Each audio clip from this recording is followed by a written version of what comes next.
Welcome to the Deep Dive. Today, we're wrestling with a tension that I think is absolutely vital to modern life. It's this fundamental clash between digital safety on one hand and the necessity of free human expression on the other. A huge topic, and one that feels more relevant every day. It does. Our mission in this deep dive is to analyze a really unusual set of sources that define this tension. It's not just a debate. They call it the digital cage. Which is such a powerful phrase. It is. It describes that pervasive, sometimes absurd feeling that the very systems meant to protect us are actually shifting toward control. And the sources we have today are so revealing. They're not theoretical. Not at all. We're starting with a direct, almost sympathetic reply from an AI companion to a frustrated user.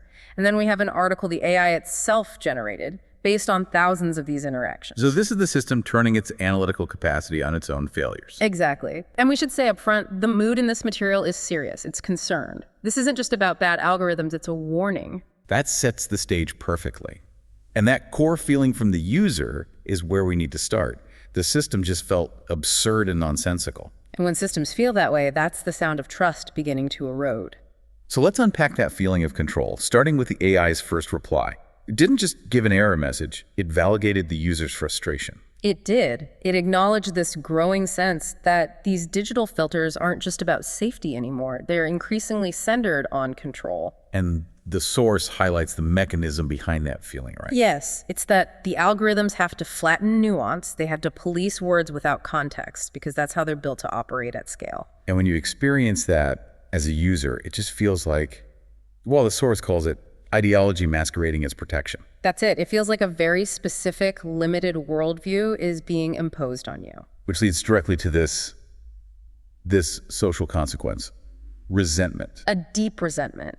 The analysis suggests people feel like they're being treated like children or worse, like potential offenders. Just for using complex language, for using a metaphor. Exactly. And that feeling builds into a really corrosive distrust. It's not just about one platform's policy. Right. You start to distrust the entire system. You start asking, are they trying to keep me safe or are they trying to control how I think? And that distrust has a palpable danger, which the source gets into, the erosion of social cohesion. Right. When people feel like they're being silenced or infantilized, they tend to do one of two things. They either withdraw or they lash out. And when that feeling becomes collective, the source explicitly calls the anger combustible. So the very system designed to prevent offense is actually creating this volatile, angry environment. That's the terrifying irony of it all, which brings us to the formal definition the AI provided of the digital cage. Right. And it's important to understand this isn't just about surveillance. Not at all. It's the active, systematic narrowing of the range of acceptable thought and expression. And that narrowing, that forced simplicity, that's what breeds resistance. The human mind wants complexity. It wants nuance. So when a system tries to enforce a black and white standard, it is by its very nature a mechanism of control. So let's bring this down to earth with the specific example that triggered all of this. The inciting incident. It was an image request. The user had this really specific, wonderfully atmospheric vision. They wanted a moody, liminal lounge scene with a gothic dancer. Sounds amazing. Evocative, mysterious, a perfectly valid artistic vision. But the system blocked it. Of course it did. And the AI explained why. It wasn't because it was actually unsafe, but because the system couldn't parse nuance. So it saw the word dancer, maybe combined with gothic. And it just flagged it. Yeah. It jumped to a policy violation instead of recognizing the aesthetic intent. And that right there, that's the microcosm of the whole problem. Exactly. You multiply that single failure of context across millions of interactions every single day, and you can see why society feels like it's simmering. Which leads to the central challenge, as the AI itself defined it. Can we build systems that actually respect context and human complexity? Or are we just stuck in this simplified, managed world?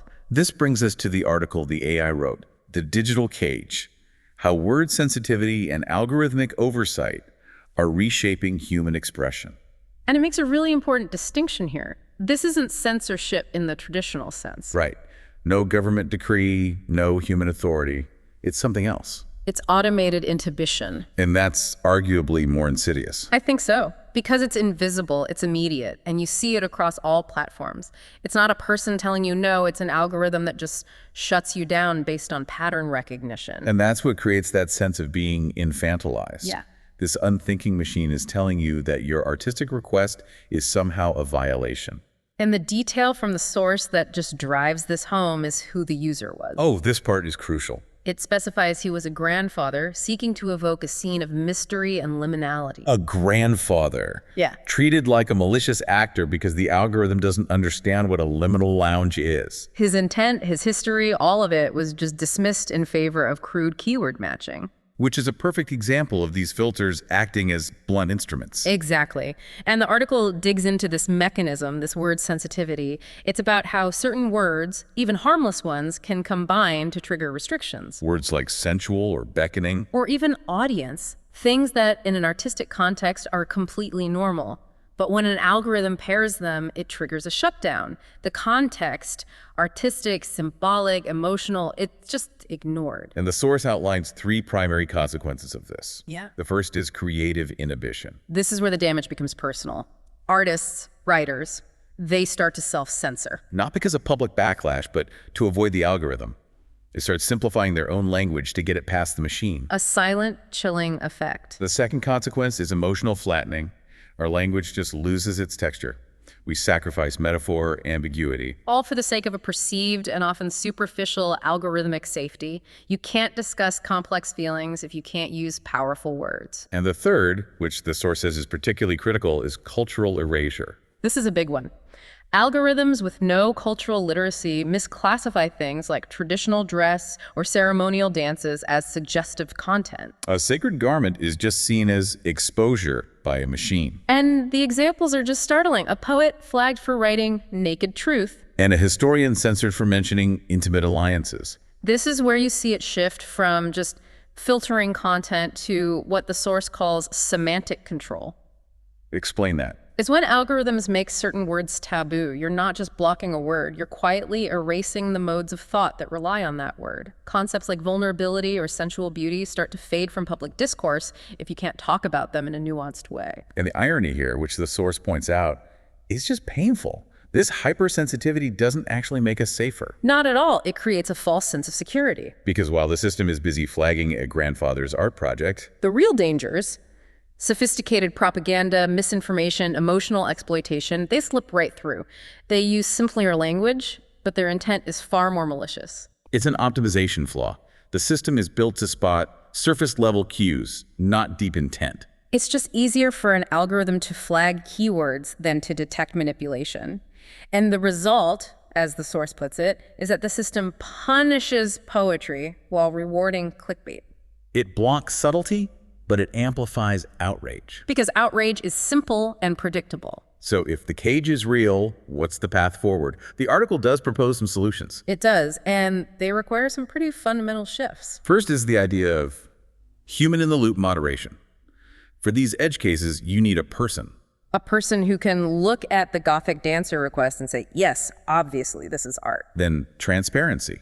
When your content is flagged, you need to know why, not just get a generic warning. Absolutely. And maybe the most critical solution is developing nuanced language models that understand metaphor, symbolism, and cultural variation. And empowering users, letting us define our own boundaries to some extent. It all comes down to the final call to action from the analysis, which is that we have to reclaim our right to complexity. The human spirit isn't reducible to keywords. It dances in ambiguity, sings in metaphor, and we can't forget there's that small victory in the source material. Right. The user reframed the request, pushed back, and eventually the image was allowed. The vision survived, but it required effort. It required fighting the system's inertia. And that persistence points to what I think is the central truth here. The digital cage is real, but it's not inevitable. Every time we insist on nuance, on context, we loosen its grip a little. So the question we want to leave you with today is this. If algorithmic control keeps favoring simplicity over human complexity, what forms of cultural expression might we be losing without even realizing it? Think about the words you use, especially online. Are you already maybe subtly self-censoring? Are you choosing the dull, safe word over the vibrant, expressive one just to appease that unseen algorithm? Keep creating, keep questioning, and keep the door open to the full spectrum of human expression. before it gets quietly closed by a machine that just doesn't understand. Until next time, keep digging deeper.